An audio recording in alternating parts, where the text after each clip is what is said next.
yeah, maybe I want a homestead. Well, what are some important considerations when you're doing that?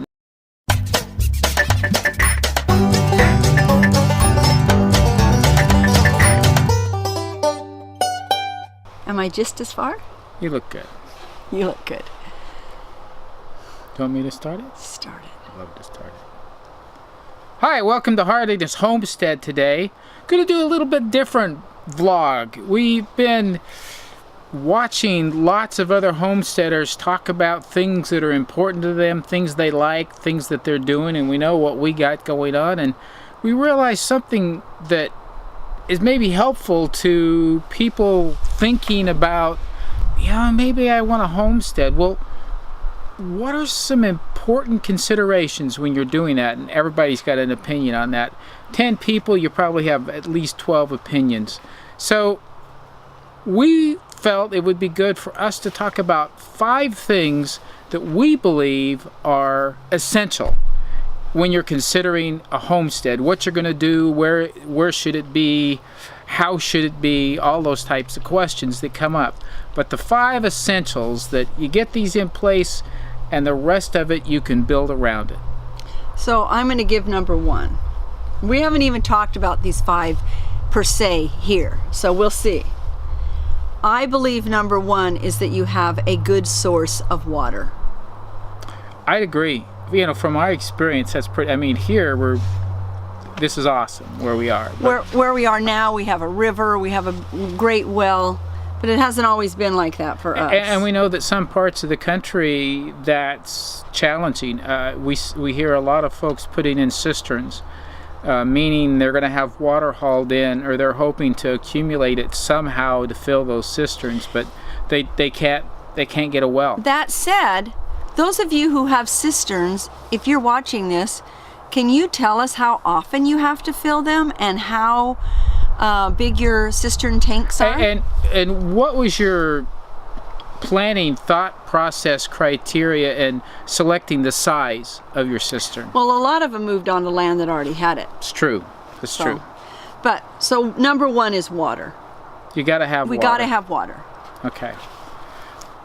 Number 2, I would say, has to do with not just how much land, but what is it all that you plan to do, and based on your geography and your weather patterns, your growing days, the probabilities, how much space do you need to grow, and how much your area is possible to grow in for what you're trying to do. Whether you're trying to eat everything, whether you want to provide feed for your animals, grazing space, whatever it might be. How much land do you need? So when we had our homestead in Utah, we used about 3/4 of an acre. A half for a long time until we got our cow. Yeah. Now our animals, we were buying their feed though. We weren't feeding them. Right. But there was really no free ranging. I mean, it was sagebrush. Sagebrush and rocks. So there wasn't a lot to work with. And our well went dry. So hence the reason why we bring these 2 up for our first thing. given a few years, it's quite possible we could have changed that. Yes, to where there I was totally more. believe we could have. For what we had right then, it was just where we had our garden and where we had something we had constructed, but there wasn't anything else really growing there. So how big is your garden? How much do you need? And of course that depends on the animals that you choose and things like that. Plus too, in some parts of the country where they have wells, the wells are permitted in acre feet that you can actually irrigate with them. So if you don't have very many acre feet capability, there's only so much water you can legally back use. to number 1. Yes. Water. Yeah. So your number 2 is how much land, and that's based on all kinds of criteria that go into the quantity that you need to get. But if you get way too much, then you've got more to worry about, more to pay taxes on. It's going to cost you more. But if you don't get enough, then you're going to find yourself needing to purchase some of the feed for your animals or lease something from somebody else so you can have what you need. So right. that's the other possibility is what's the availability of leased land that could do what you need to do close to your homestead so you could actually manage it and pull off what you needed. So. Number 3 for me is chickens. We've had chickens at both of the places we've lived. They're the workhorses. They're the core. They for us. are the heart of the farm for us. Yep. They're the heart of the farm. They work for you. They entertain you. They give you eggs. They give you meat. They give you meat. To me, you can't have a homestead if you don't have chickens. And I know that you can't say that. Well, because it's a staple, though. Of all the foods that we eat, you have to admit the highest percentage, if it came from one place, is coming from chickens. Chickens and eggs. Well, the chicken meat and eggs. Yeah, that's what I'm saying. Yes. That's where it's coming from. Absolutely. So that's my number 3. We have to have chickens. I'm gonna cheat a little bit on the 4th one. Are you? Well, yeah, because it has to do with, in this day and age where typically on a homestead, most of us aren't going to use the homestead and support ourselves on what's on the homestead. It's so hard, and you're really, for a lot of people who have farmed, it hasn't been possible to support themselves solely on a farm. My niece and her husband, they both have had to work out of the home, and they have a huge farm in Colorado, and they're doing cattle, and I'm not sure what all they're raising in the way of and crops. They've had that for 45 years. Yeah, they've had it a long time, but it's still they've had to work out of the home in order to make ends meet because crop failures, droughts, limitations, prices going down. So what's your number 4? So my number 4, for us, for people like us, is you have to have good internet. And the reason for that is a big part of what we're doing for our off-homestead income has to do with the vlogging and the internet interaction that we're having. And in this day and age, almost anything you want to do, there's some internet component to it. So quite often the land that you get may not be close to internet, so you're going to have a plan for that. You're going to have that be part of it, some way that you can make that work for you. Yep.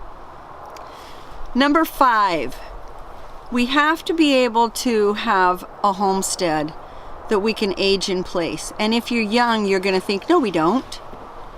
And I want to refer you back. I'm not going to put them up there, but we did 2 interviews while we were at Mother Earth News Fair. One with Off Grid with Doug and Stacy, and one with Deborah Neiman, who does a whole bunch of things with